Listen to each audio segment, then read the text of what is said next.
Hello everyone, good morning. কেমন আছো সবাই? আমরা কিন্তু বেশ ভালো আছি। চলে এসেছি নিজের জন্য লাঞ্চ বানাতে। তো আজকে কি বানাবো জানো তো? আজকে বানাবো এই যে ভেন্ডি দেখতে পাচ্ছ, ভেন্ডি দিয়ে তিল তিল ভেন্ডি বানাবো। সেই কারণে ভাবলাম আজ তোমাদের সাথে রেসিপিটা শেয়ার করি। আর ঘরে আমার কেউ নেই, সবাই তোমরা জানো। তো সেই কারণে খালি আজকে আমার জন্যই বানাবো। আর আরেকটা জিনিসও বানাবো, সেটাও দেখাচ্ছি তোমাদের। ভেন্ডিটা এখন কেটে নিচ্ছি আমি। ঠিক এই রকম সাইজ করে করে ভেন্ডিটাকে কাটবে। আর আরেকটা জিনিস এনেছে আর কি রিনা আমাদের জন্য, সেটাও তোমাদের সাথে শেয়ার করব। চলো, ভেন্ডি কাটা আমার কমপ্লিট। মশলাটা পরে তোমাদের দেখাচ্ছি। আর এই দিকে না মাথাটা একদম ধুয়ে বেছে রেডি করে নিয়েছি। আজ আর মাছ নয়, কয়েকদিন ধরে না বেশ মাছ খাচ্ছি, তো আর ভাল লাগছে না মাছ খেতে। সেই কারণেই আজকে ভাবলাম আমার নিজের জন্য বেশ ঝাল ঝাল করে মাথা দিয়ে একটা তরকারি বানাবো। তো সেই কারণেই ভালো করে ধুয়ে বেছে নিয়েছি। এবার ভেজে মাথাটা ভাজা দেখো বসিয়ে দিয়েছি। খুব ভালো লাগে এটা খেতে, বেশ ঝাল ঝাল হবে। বড্ড খিদে পেয়ে গেছে, সেই কারণেই না ব্রেকফাস্টটা রেডি করে নিলাম। আজকে ব্রেকফাস্টে নিয়েছি খই, দই আর একটু গুড় আর কি, টক দই নিয়েছি। তো চলো এইদিকে আমার মাথাটা ভাজা হোক আর আমি ব্রেকফাস্টটা কমপ্লিট। ব্রেকফাস্ট আমার কমপ্লিট। আর এইদিকে কিছুটা মাথা আমার ভাজা হয়ে গেছে, লাল লাল করে ভেজে নিয়েছি।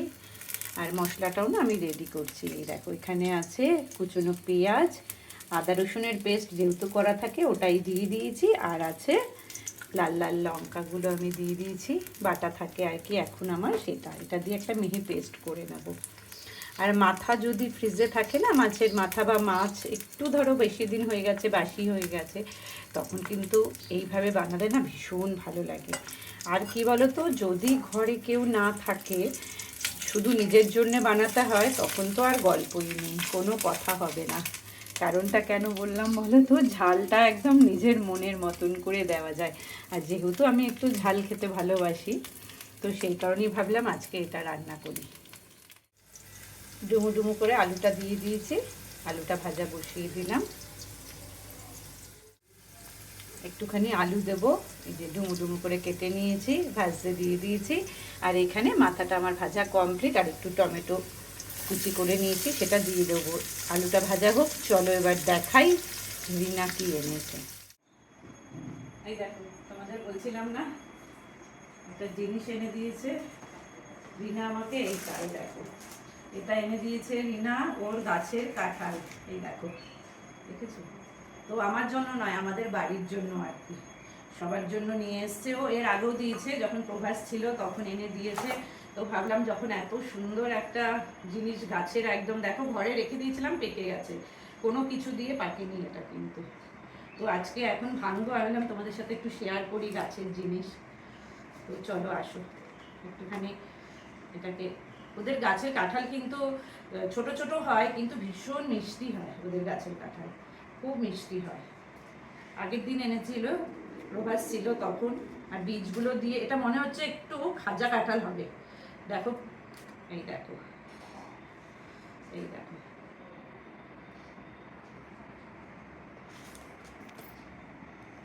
এই দেখো, এই দেখো, দেখেছো? ছোট্ট ছোট্ট বীজগুলো কিন্তু ভীষণ মিষ্টি হয়, আর কাঁঠালও খুব মিষ্টি হয়। দেখেছো কতগুলো হবে, মানে বীজ দিয়ে আমাদের তরকারি খাওয়া হয়ে গেছে অলরেডি।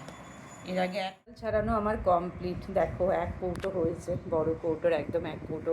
কোয়াগুলো একটু ছোট ছোট হয়, কিন্তু ভীষণ মিষ্টি হয় আর কি। এই দেখো পুরো ছাড়িয়ে নিয়েছি। আর তেল দিয়ে ছাড়ালে না, সর্ষের তেলটা হাতে লাগিয়ে ছাড়িয়েছি, দেখো একদম আঠা টাটা নিয়ে। আর এই কাপড়টা দিয়ে ইয়ে করে নিয়েছি। এটাও একটা বড় ভাগ্য বলো, ভালোবাসা, ভাগ্য, সব কিছুই যে গাছে হলেই, ও সমস্ত কিছু গাছে হলেই না আমার জন্য নিয়ে আসে। সজনে ডাঁটা বলো, আমি ওইখানে ঠাকুরের জন্য একটু রেখে দিয়েছি, ওই যে প্লেটে, যখন পুজো দেবো তখন দেবো আর কি। তো সজনে ডাঁটা হলে যাই হবে ওর গাছে, একটু হলেও ও আমার জন্য নিয়ে আসে। এটা আমার কাছে অনেক বড় পাওনা, ভালোবাসা আর কি। যাক গে, চলো তাহলে সব পরিষ্কার করে পিস করে মশলাটা দিয়ে দেবো। দেখলে তো তোমরা নিয়ে আমার জন্য। তারপরে মিক্সি জারটা ধুয়ে একটু দিয়ে দিলাম। দেওয়ার পরে হলুদ গুঁড়ো, স্বাদ অনুসারে লবণ, যেহেতু মাথাটা ভেজেছি একটুখানি কাশ্মীর লঙ্কা গুঁড়ো দিয়ে দিলাম। প্রচন্ড গরম, আজকে নাম থেকে স্নান করবো দিয়ে এবার মশলাটা কষাতে থাকবো। কষানো হয়ে গেলে মাথা দিয়ে আবার একটু কষাবো। আর নামানোর সময় কাজে একটু গরম মশলা দিয়ে দিলেই হয়ে গেল কষা কষা মাথার তরকারি আর কি। তো চলো ভেন্ডির মশলাটা আমি রেডি করছি। দেখো তিল আছে, পোস্ত আছে, সাদা সর্ষে আছে, কালো সর্ষে। এর মধ্যে না একটুখানি লবণ দিয়ে দেবে। আর আমি 2-4টে কাঁচা লঙ্কা নিয়েছি, এটা দিয়ে একটা এখন আমি মিহি পেস্ট বানিয়ে নেব। দেখো আমার মাথার তরকারি রেডি। এইভাবে বানালে না খুব টেস্টি লাগে। মাথাটা মুড়ি ঘন্ট বলো, ডালে বলো, এইভাবে বানালে অনেক রকম প্রসেস আছে। আজকেরটা আমি এইভাবে বানিয়েছি, তোমরাও একবার এইভাবে বানিয়ে খেয়ে দেখো। গরম মশলা দিয়ে দিয়েছি। আর মাথাটা না আজকে আমি একটু গোটা গোটাই রেখেছি, এবার একটু ঢাকা দিয়ে রেখে দেবো, তাহলেই রেডি হয়ে গেল মাথার তরকারি। জিরে ফোড়ন দিয়ে তেলের মধ্যে ভেন্ডিটাকে দিয়ে এইভাবে না লাল লাল করে ভেজে নেব। তারপরে একটুখানি টমেটো কুচি দিয়ে দেবো। তারপরে যে মশলার পেস্টটা আমরা রেডি করেছিলাম, এই যে এতটা দেবো না, অল্প একটু দিয়ে দেবো।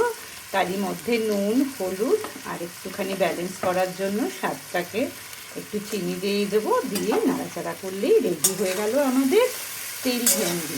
খুব ভালো লাগে এইভাবে ভেন্ডিটা খেতে। পোস্ত দিয়ে তো সবাই খাই আমরা, ঠিক এই রকম হবে। দেখো ঠিক এই রকম হবে। আর তেল দিয়েও খেলেও কিন্তু বেশ টেস্টি লাগে। আর 2 থেকে 3 মিনিট এমনি একটু নাড়াচাড়া করবো। এর মধ্যে কিন্তু একদম তোমরা জল দেবে না। টমেটোর যে জলটা আছে বেরোবে, নরম হয়ে গেলে সেটাতেই রেডি হয়ে যাবে আমাদের তিল ভেন্ডি।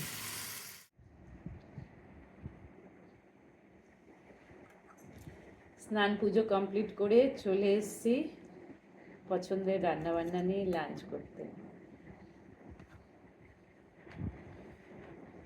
তিল ভেন্ডি আর মাথা আলু দিয়ে একটা কষা কষা তরকারি, খুব ভালো হয়েছে এটা। চলো তাহলে লাঞ্চটা কমপ্লিট করে নিই, আবার দেখা হবে।